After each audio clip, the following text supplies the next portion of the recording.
Welcome to Bexley Free English. We are continuing with the comprehension. So question 6 onwards. If you haven't watched questions 1 to 5, it'll be in the playlist and then me discussing the comprehension. Step 1, turn the mic all the way up because I'm about to sit back now. Here we go.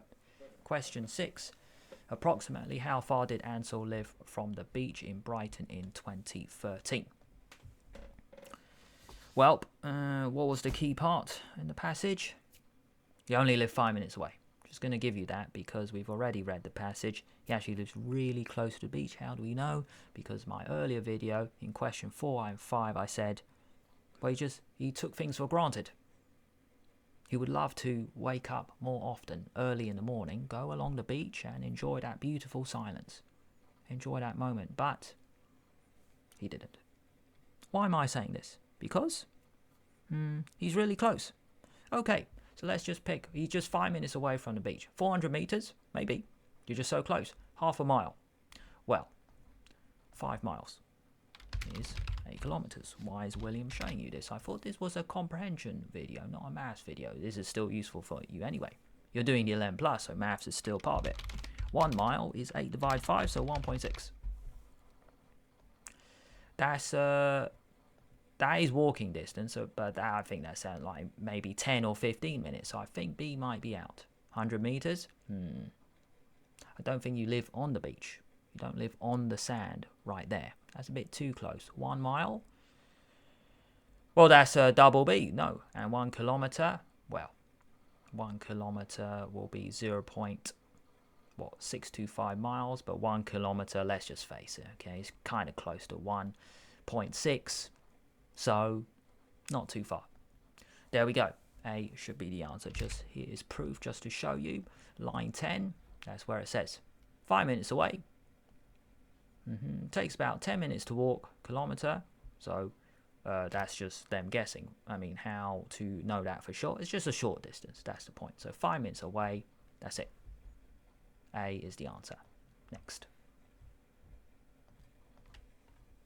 Question 7. How many different types of birds are mentioned in the extract? Another tough question. You know it's tough because look at all the numbers. They want you to get it wrong. They're all so close to each other. That's not good, is it? We know one of the birds is the gulls, of course. And then I'm going to speed it up. You can go to line 18 now. We got these two really weird words. Philantropes and something else. I can't even remember. When I read it in the reading aloud video, the comprehension one, I mentioned these two. I thought, oh my goodness, I've never heard of these words, but they sound like nouns, and that is good enough, and they're probably birds because they are near the seaside. So that is the skill when reading comprehension. You recognize the type of words. Here's proof.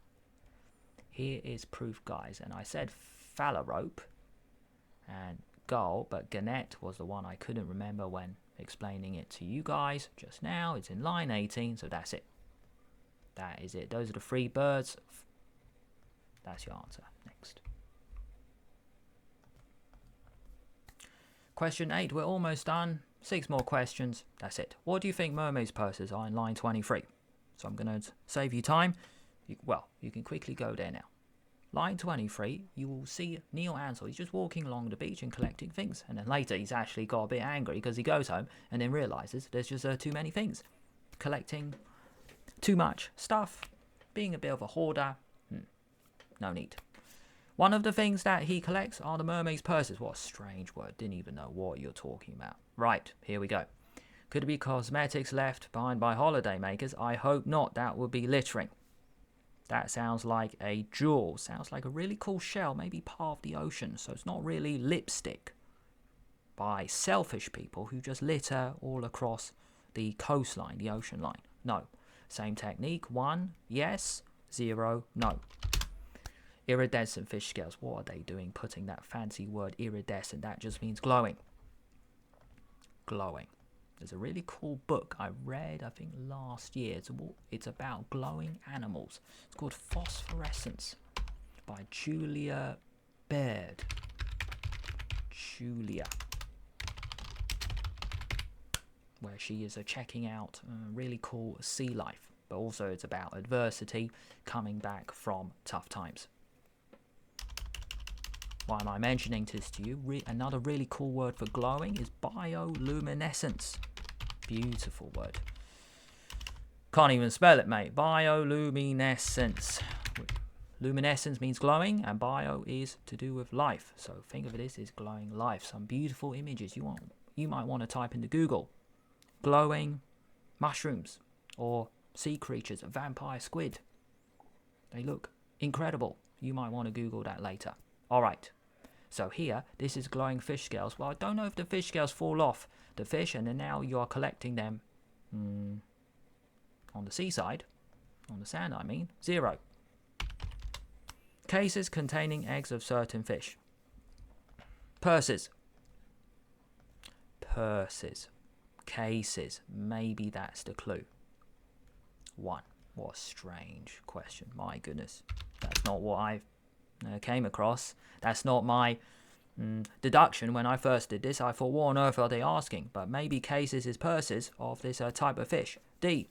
Any fish with a tail like that of a mermaid? I don't think the fish is just now on the sand. 0. E. Sea snails with visible external shells. Could be. All right, you have 5 seconds. Pick. Is it C or E?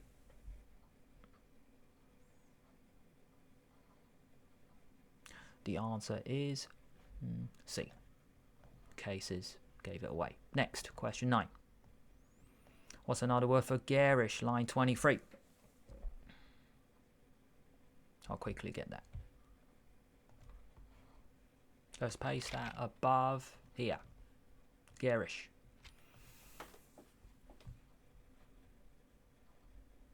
So Neil, he's strolling along, picking up things that catch my eye. Sounds like he's in a shopping centre. Whatever looks pretty, you buy. No, terrible mistake. Picking up stones. Wood. Smooth by waves. Sounds like the wood is already... wood might be a bit sharp, but now because there's so much water due to the sea or the ocean, it's just smoothed out. Maybe quite soft now. And garish tangles of fishing twine of nets. So sounds like the fishing nets, they are really, they might be really colourful, flamboyant, flashy, over the top. Write it with me. You guys might know that if you watch the first comprehension reading aloud video. I'm pretty sure I mentioned these words. If not, if you haven't seen it, that's okay. That's why I'm mentioning it again. I don't know what the viewer has watched or hasn't watched. Flashy, over the top, OTT. Okay. Lurid, it could be. New word. 1. Intricate, that means very detailed. Oops. No. Convoluted, that means if your explanation is getting nowhere. You might be using so many words and not actually delivering a point. 0. Outlandish. Outlandish means ridiculous. No. Baffling means puzzling. Is it confusing you? No, this is not a quiz. So the answer is A, lurid. Okay, let's hurry up. We're 8 minutes in. Maybe a few more questions. That's it. Okay, question 10. Let's speed it up. According to Ansel, why might some people choose to feed the gulls? If you see birds around, well, maybe they're a bit hungry, so you might give them the food, but that's just me guessing. Just like you go to the park, you might see some ducks, so you throw some bread. But is that what is happening in the story? Maybe not. Okay, let's speed it up. Here's the passage. I haven't put the answer. We're going to work out. Some people persist. That means they keep trying in putting out food for them in spite of. The letters from the council asking them to desist. That means to not do it. This is telling us Ansel thought some people put out the food for the gulls because they got letters telling them not to. Okay, so the council has said don't feed these wild birds, but some people still have. It could be A. In real life, I mean, maybe not in this story, getting rid of food that you don't want to eat, but you know you can see the animals going a bit hungry, the seabirds, the ducks, so you give them, but not in this passage. Put 0. To deter, that means discourage the gulls from ripping bin bags open. It's like A and B are connected. If you know the seagulls are full, why would they go through your trash bag? Go through to rip open the bin bags and then look for scrummage or forage through the food. No. Deter, if that's a new word for you, put it. To discourage. To discourage. To oppose authority, possibly. 1. D, out of concern for the goal's well-being. That's actually quite a nice way to phrase it. That is really similar to A and B. There's a connection there because you care about these seagulls, these animals not being hungry, so you give them food.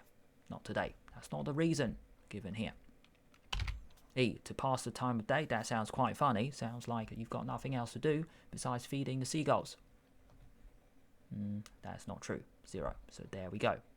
Based on our passage, the answer is C. So we're 10 minutes in.